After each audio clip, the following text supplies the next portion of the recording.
Have you ever wondered what a Freddy Krueger lookalike would do to the campers of Camp Crystal Lake? Well, look no farther than tonight's Tale of the Macabre. This is the HellBound Horror Show.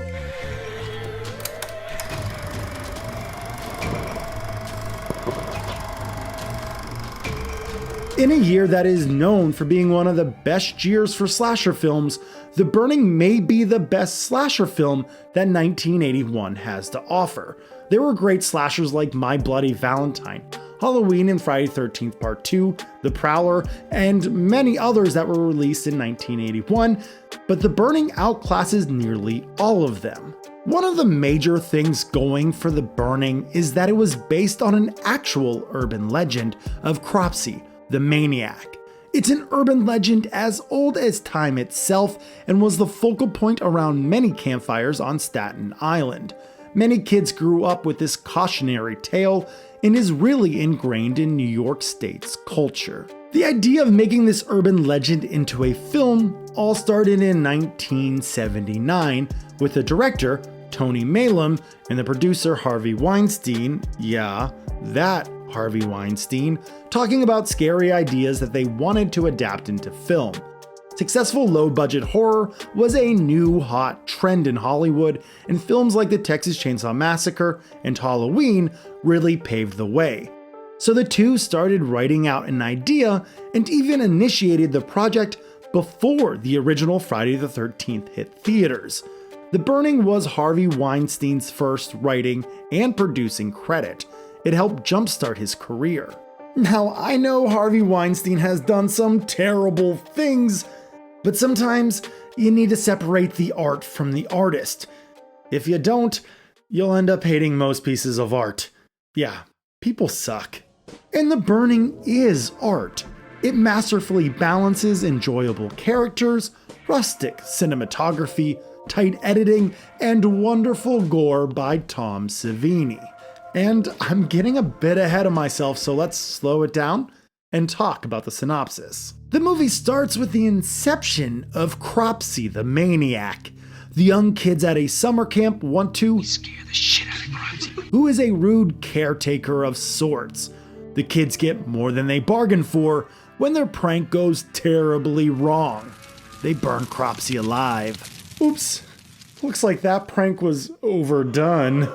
I understand that Cropsey has been mentioned as a jerk, but burning him alive is a bit too far. It really makes Cropsey almost a sympathetic victim, that is, until Cropsey is released from the hospital 5 years after the accident. He makes a beeline to the local campgrounds, where he starts having his revenge. At the camp, we meet the cast of characters, and they knock it out of the park with the casting. A lot of the actors didn't go on to do much, but there are noticeable exceptions, like Fisher Stevens, and holy crap, that's Jason Alexander. This was Jason's first acting role, and he steals the show.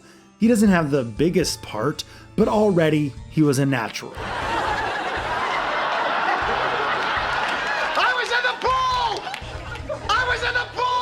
I know Cropsey kills the kids and all, but the real villain in the film is Alfred, who is a peeping Tom and continually puts the group in danger. The film tries to paint him in a sympathetic light, but I just can't stand this guy. The older campers go on a canoe trip, and that is where the fun really begins. There are some great, memorable set pieces littered throughout, but I don't want to spoil too much. The film is almost perfect from start to finish, but unfortunately there is a bit of a lull before the final showdown. It's nothing major, but I do want to call attention to the flaws, as few as they may be. Music is above average, but most people won't be seeking these tunes out on their own.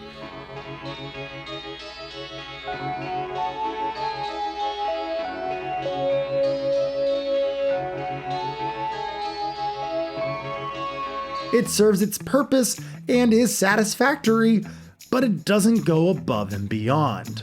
The gore, of course, is some of the best that the genre has to offer. It's done by Tom Savini, Do I need to say more? Tom Savini did the special makeup effects for 4 films in 1981, and his effects in The Burning are some of the best that he did that year. He is a legend in the horror genre, and if you need one reason to watch this film, he is the only reason you need. Seriously, I can't recommend The Burning enough.